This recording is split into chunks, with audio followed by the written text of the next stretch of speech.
What up, this is Patrick Hayes. In this video, I want to teach you how to tune in to the big picture and feel the ultimate freedom. Because waiting for you in the big picture is the ultimate freedom.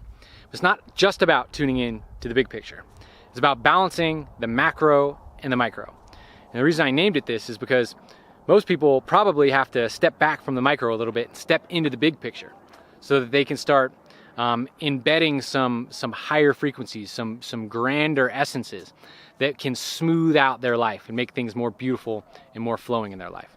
So in this video, if you stick around to the end, not only am I going to explain how you can start tuning into the big picture, how you can start balancing macro and micro, but I'm going to explain a little bit what happens when you actually start doing that. So to start off, I want to talk about macro and micro.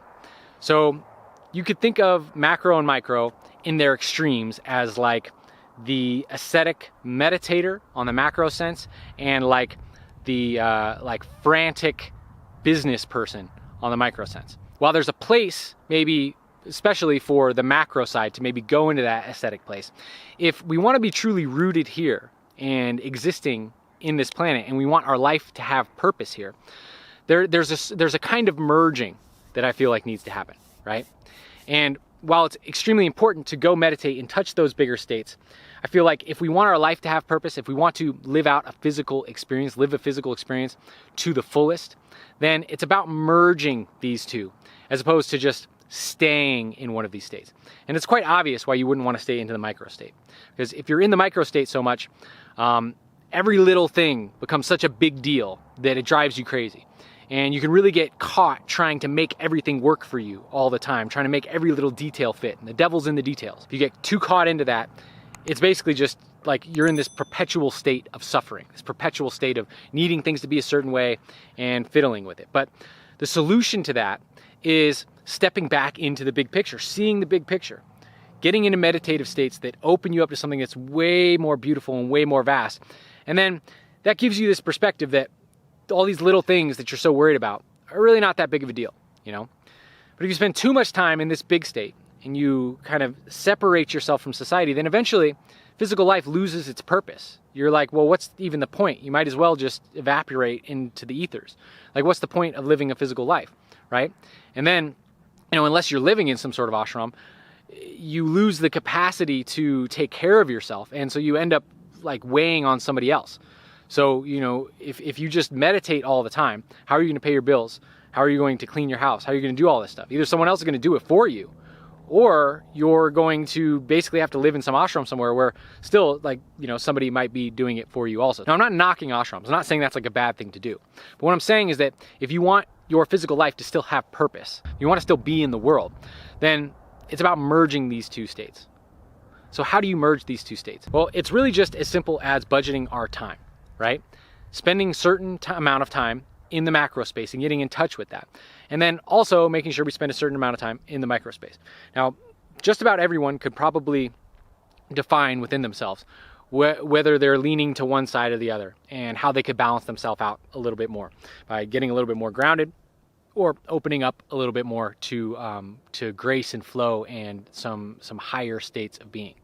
But what I like to do is I spend a certain amount of time out in nature, connecting in with the big feelings, embedding the long waves, so be like feeling the mountains, feeling the stars, feeling the planets, really getting access to these grander, more celestial vibrations, right? And experiencing these things. And then looking at it from the big picture, realizing that this life is just this tiny little speck in this like infinite sea of experience, right? And that all of my worries of the day, all these little things that I'm working on that may or may not be working, all these like hopes and wishes I have from within like the physical sphere is really insignificant. And it gives me this perspective that that makes things more flowing, because I can let things go. It's not that big of a deal. So it's a great way of blowing off steam from the day. You know, you just let it all go, because from the big picture, everything feels so beautiful and you're connected into this bliss that it's like, it's not a big deal, you know? And this can be the temptation to stay in this space. A lot of people can be tempted not to ever go back to the world. I mean, once you can start feeling these like really vast feelings, it's like, why would you even want to like get into the rat race again? Why would you even want to participate there? And a lot of people do. They just run off into the mountains and disappear. And you know, maybe that's right for them. I'm not going to say there's anything wrong with that. But I would imagine for the most of us is that, you know, if we're here on this physical planet, we want to experience physical life, right? It's not about just, you know, escaping back to the ethers. We can do that when we die, right? It's about experiencing the physical life. But there's this vast power that comes from this like great, huge, expansive state. So how can we bring that into our everyday life to smooth things out and make things more harmonious, right? Now, the other side of it is that, you know, all of the skills that we build, like being able to do logistics, being able to think critically, being able to evaluate things, all the skills that we develop for navigating through the world, all these things aren't pointless. Like when we're developing these things, like on a soul level, we're actually developing like skills that our soul will be able to keep after death. So the physical world isn't pointless. There's a point for being here. But what happens is when we get too stuck in that micro, it becomes extremely difficult, right? There's no flow, there's no magic, there's no beauty to life anymore when every little detail becomes so important that it makes or breaks our day. So the idea is to really kind of manage both of those. So spend time in both spaces. Spend time working on your worldly skills. It's important to spend time on worldly skills. But then also spend time opening up into the vastness of things. And then eventually start trying to merge these two things. So what I like to do is I like to get into this very big space before I do things, right? Get into a beautiful, vast, open space where I'm connected. And I feel connected to everything and I feel like I'm one with everything and I feel everything open up. And then what I do is I go through my daily life and I do my best to make not just the everyday goal that I have of maybe finishing the video or creating my schedule or cleaning my house. I make the goal not just that micro goal, but I'll also the macro goal of keeping that essence of the macro with me while I'm doing those things.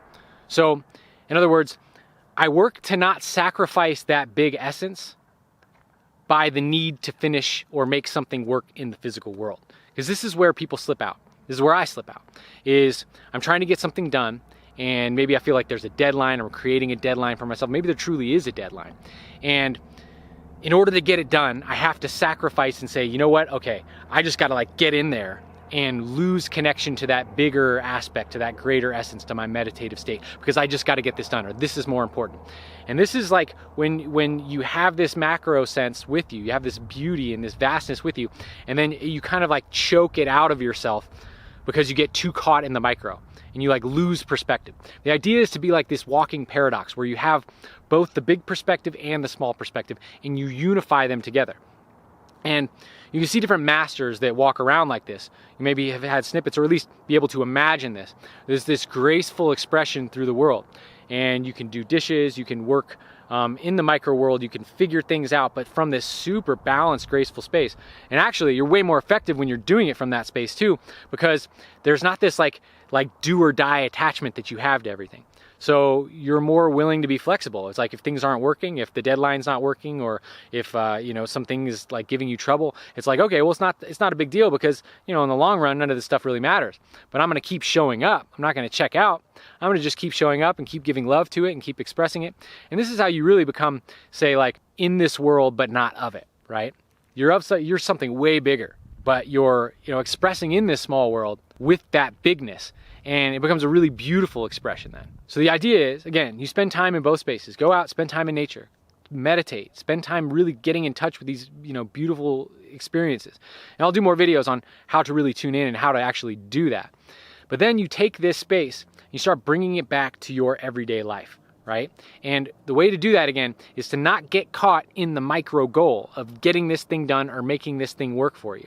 But actually, the goal is to get that thing done while remaining in a state of bigness, right? So you have a macro goal and a micro goal at the same time when you're walking around in your micro world. And there's no better training ground for expressing more of who you truly are, embedding and becoming this grander version of yourself than this micro world that can so easily pull you into it and get you in this like push-pull, needy, wanting things to happen a certain way kind of space. Because the micro world is going to want to pull you in. There's bells and there's whistles and there's all this noise, and it's going to want to captivate you and pull you into all that stuff. But actually, if you can retain this big perspective while you're in that space, then you're really, really stepping into a much more powerful, grand version of yourself. Because it's a lot easier to just check out and when you're alone in your ashram, be in this big space. But what really is the true test of you in your evolution is being able to take that big space and still stand within that and be within that when there's all these things in the world, all these stresses and dramas going on in the world, right? To actually walk from that higher space. So that's all I have for you today. Thanks so much for tuning in. If you have any questions about this, you want me to go more into detail about anything that I mentioned in this video, please put that in the comments below. And if you found this useful and you think there's somebody else that might find this useful, please share it with them. I would really appreciate that. So thanks for tuning in. This is Patrick Hayes.